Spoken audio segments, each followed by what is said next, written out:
नमस्कार दोस्तों, स्वागत है आपके हमारे चैनल पर। आज हम बात करेंगे राजस्थान सरकारी स्वास्थ्य योजना यानी कि आरजीएस के नए अपडेट के बारे में, जो राज्य के कर्मचारी और हॉस्पिटल के लिए बहुत महत्वपूर्ण है।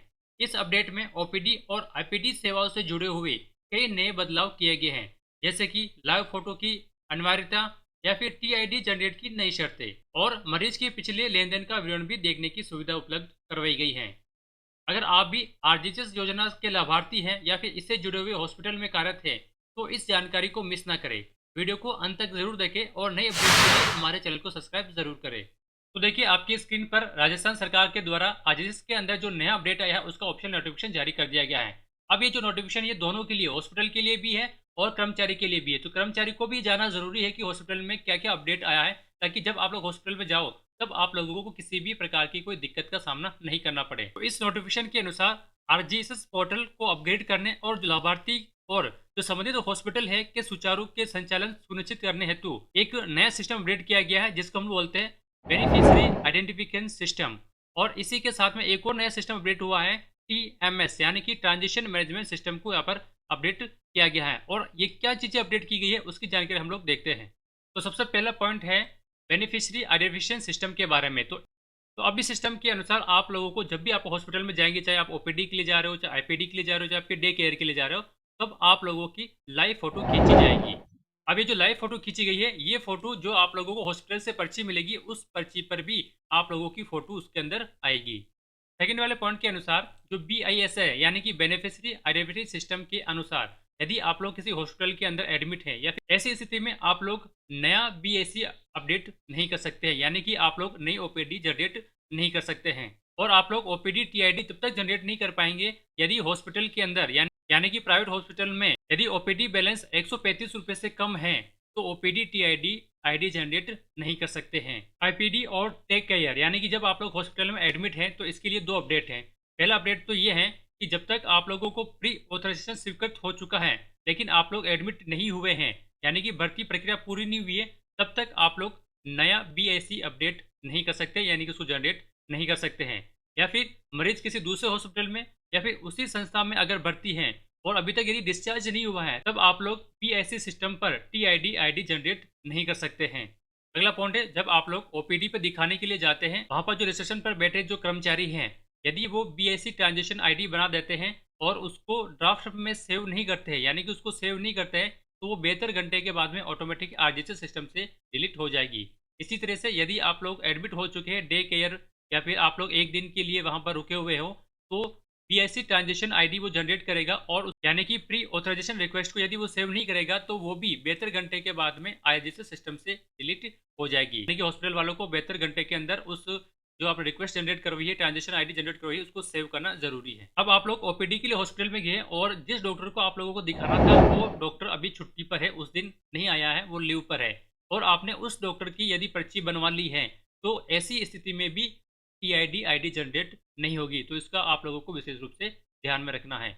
हॉस्पिटल किसी भी पेशेंट की लास्ट 5 ट्रांजेक्शन को वो देख सकता है, वो भी 30 दिन के अंतर्गत, जैसे कि संस्था का नाम हो गया, टीआईडी नंबर हो गया, पैकेज कोड हो गया, ओपीडी की तिथि हो गई। इस प्रकार की जानकारी जो पेशेंट है उसकी पेशेंट की जानकारी वो लास्ट 5 ट्रांजेक्शन देख सकता है। बी वाला पॉइंट है, प्री ऑथराइजेशन रिक्वेस्ट क्या होती है। अब देखिए, इस रिक्वेस्ट के अनुसार यदि आप लोग हॉस्पिटल में गए, हॉस्पिटल में आप लोग एडमिट हो चुके हैं और एडमिट होने के बाद में प्री ऑथराइजेशन रिक्वेस्ट जनरेट की जा चुकी है, लेकिन 72 घंटे के अंदर भी आप लोगों को जो आरजीएस सिस्टम पोर्टल है उसके ऊपर पेशेंट की एडमिशन नहीं किया गया है, यानी कि उसकी एंट्री नहीं की है और 72 घंटे हो चुके हैं, तो ऐसी स्थिति में जो प्री ऑथराइजेशन अप्रूवल डेट है और जो टाइम है उसके अनुसार यहाँ पे जो टीआईडी जनरेट होती है वो ऑटोमेटिकली आरजीएस पोर्टल से डिलीट हो जाएगी। अगला पॉइंट है, नया प्री ऑथराइजेशन कब तक नहीं बनाया जा सकता है, यानी कि प्री ऑथराइजेशन कब तक नहीं बना सकते। इसमें कुछ 2-3 पॉइंट दिए गए हैं। पहला पॉइंट है, यदि मरीज की प्री ऑथराइजेशन रिक्वेस्ट टीपीए स्तर पर अभी पेंडिंग चल रही है, ऐसी स्थिति में प्री ऑथराइजेशन नहीं किया जा सकता है। अगला पॉइंट है, यदि प्री ऑथराइजेशन स्वीकृत है लेकिन मरीज का जो एडमिशन है या उसी सुविधा यानी कि फैसिलिटी में नहीं हुआ है, ऐसी स्थिति में भी यहाँ पर जो प्री ऑथराइजेशन रिक्वेस्ट अपडेट नहीं हो सकती है। फर्स्ट पॉइंट है कि मरीज एडमिट हो चुका है लेकिन अभी तक वो डिस्चार्ज नहीं हुआ है, ऐसी स्थिति में भी नई प्री नया प्री ऑथराइजेशन रिक्वेस्ट को जनरेट नहीं किया जा सकता है। ये वाला पॉइंट है कि पेशेंट जब एडमिट होता है तो उस समय कौन-कौन से नए परिवर्तन हुए उसके बारे में आप लोगों को जानकारी दे देता हूँ। पहले पॉइंट के अनुसार जब पेशेंट एडमिट होगा तब उसकी लाइव फोटोग्राफ ली जाएगी और लाइव फोटोग्राफ जो पर्ची निकलेगी उस पर्ची पर भी वो लाइव फोटो शो होगी और इसी के साथ में उस पर्ची पर टीआईडी नंबर भी कैप्चर होंगे और टाइम और डेट भी कैप्चर होगा यानी कि उस पर शो होगा। सेकंड पॉइंट के अनुसार जो प्री ऑथराइजेशन रिक्वेस्ट है उसका टाइम और डेट भी उस पर्ची के ऊपर शो होगा। अब देखिए अगले जो नीचे वाले जो 2 पॉइंट है, इन दोनों पॉइंटों के अनुसार मान लीजिए जब आप लोग पेशेंट हॉस्पिटल के अंदर एडमिट होता है, तो एडमिट होने की उसी तारीख को ही हॉस्पिटल वाले को प्री ऑथराइजेशन अप्रूव करना होगा। यानी ना तो वो 1 दिन पहले कर सकता है, ना ही वो 1 दिन बाद में कर सकता है। यानी कि जिस दिन पेशेंट एडमिट हो गया, उसको आरजीएसएस पोर्टल पर उसी दिन उस पेशेंट की जानकारी को ऑनलाइन अपलोड करनी होगी। अब यदि पेशेंट एडमिट है या फिर डे केयर पे हैं, तो वो किसी दूसरे हॉस्पिटल के अंदर भी आईपीडी या फिर डे केयर के अंदर एडमिट नहीं हो सकता है। अब जब पेशेंट डिस्चार्ज होगा उस समय क्या होगा? जब पेशेंट डिस्चार्ज होगा तो उसको जो पर्ची देगी उस पर्ची को भी 2 भागों में बाँटा गया है। पहले भाग के अनुसार जब पेशेंट डिस्चार्ज होगा तो फिर से उसकी लाइव फ़ोटोग्राफ ली जाएगी और उसी समय उसको पोर्टल पर अपडेट किया जाएगा। उसके बाद में जब पेशेंट डिस्चार्ज हो जाएगा तो उसको तुरंत उसी समय आरजीएस पोर्टल पर अपडेट करना होगा। जब पेशेंट डिस्चार्ज होगा तो उसी दिन same day pre authorisation request के जो टाइम और डेट है, उसी समय हॉस्पिटल को अपडेट करनी होगी। अब यदि कोई सर्जिकल केस है तो उसके अंदर जो डिस्चार्ज की जो डेट है, वो डिस्चार्ज की डेट जब हॉस्पिटल ने जो चयन किया था पैकेज से, उस पैकेज से ज़्यादा नहीं होनी चाहिए। अब देखिए जितने भी सारे नियम मैंने आपको ऊपर बताए हैं, उसमें थोड़ा-सा रिलेक्शन मिल सकता है इमरजेंसी केस के अंदर या इमरजेंसी केस के अंदर ऊपर जो नियम बताए गए उस नियम में छूट मिल सकती है।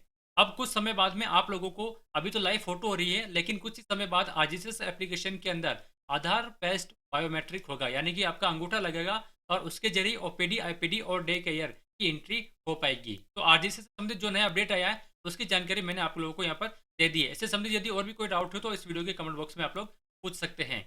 वीडियो अच्छी लगी तो लाइक एंड शेयर कीजिएगा और यदि आप लोग मेरे चैनल पर पहली बार आए तो मेरे चैनल को सब्सक्राइब जरूर कीजिएगा ताकि आरजीएसएस से संबंधित जो भी आगे आने वाली ऑनलाइन और ऑफलाइन अपडेट होती है उसकी जानकारी सबसे पहले आप तक पहुँचती रहे।